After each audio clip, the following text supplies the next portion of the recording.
우리가 슈퍼에 가서 단돈 1,000원을 아끼기 위해서 그램당 중량 그 가격까지 꼼꼼히 비교를 하면서 사실 퇴직한 이후에 받는 내 큰 돈인 퇴직연금에 대해서는 사실 그렇게 큰 관심을 갖고 있지 않습니다. 그래서 앞으로 몇 차례에 걸쳐서 제가 퇴직연금에 대해서 자세하게 살펴보는 시간을 준비를 했는데요.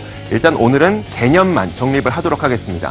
무엇이 더 좋은지, 어떻게 하면 더 좋은지 이런 것들은 다음 시간에 저희가 짚어드리도록 하겠습니다. 자, 먼저 퇴직금을 우리가 받을 때는 두 가지 방법이 있습니다. 우리가 퇴직을 하거나 이직을 하게 됐을 때 그 직장을 나올 때 그 퇴직금을 일시금으로 수령하는 방법, 이것이 바로 퇴직금 제도라고 부르고요.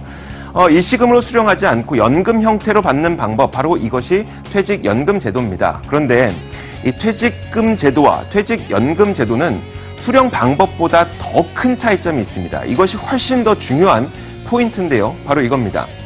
퇴직금은요, 회사가 이 퇴직금, 미래의 근로자에게 줘야 될 퇴직금을 회사 내의 금고에 보관을 하게 됩니다. 회사 내의 금고에 보관을 하다 보니까 회사가 어려울 때에는 이 금고에 손을 댈 수도 있습니다.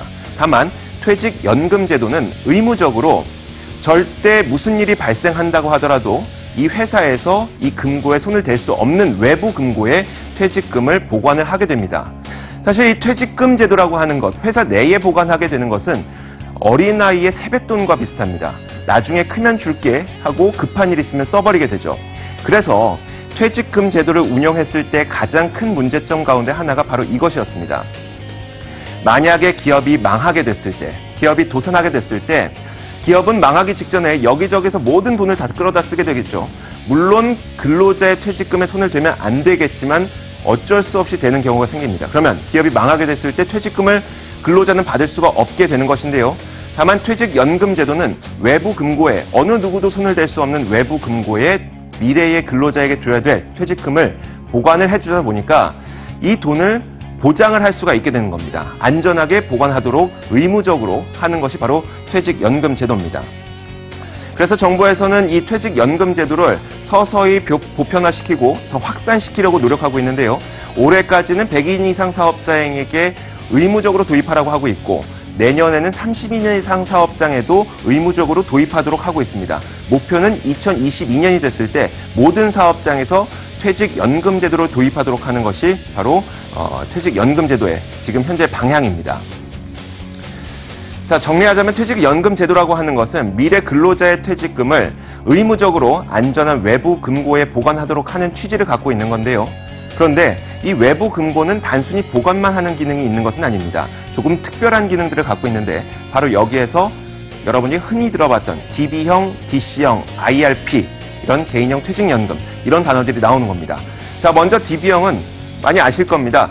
퇴직할 때 여러분들에게 1,000만 원을 드릴게요. 다만 이 1,000만 원을 우리가 지금은 운용을 해서 운용 수익은 회사가 갖겠습니다.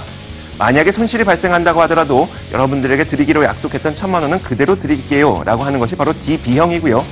DC형은 매년 퇴직금을 정산해 드릴게요. 올해 퇴직금 100만 원, 내년 퇴직금은 120만 원, 내후년 퇴직금은 130만 원 매년 정산해 드릴 테니까 이 퇴직금을 각자 알아서 운용하세요. 수익이 나면 여러분 것, 그리고 손실이 나도 여러분 것입니다 라고 하는 것이 바로 DC형입니다.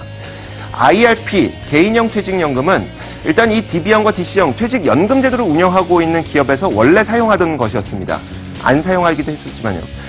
개인형 퇴직연금은 회사가 물론 퇴직금을 쌓아드리고 있습니다만 부족할 경우에 개인적으로 추가로 퇴직금을 더 쌓아보세요. 그 퇴직금을 쌓을 때는 개인형 퇴직연금, 즉 IRP를 이용하시면 됩니다. 라고 했던 게 개인형 퇴직연금입니다.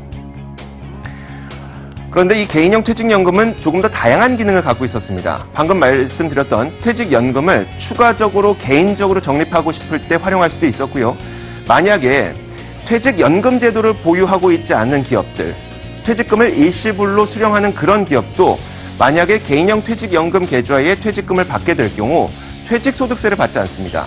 그래서 퇴직소득세를 내지 않아도 됩니다. 나중에 물론 연금으로 받을 때 소득세를 내긴 하지만 연금소득세를 내면서 감면을 해줍니다. 세금 감면 혜택과 저율과세 혜택이 있죠.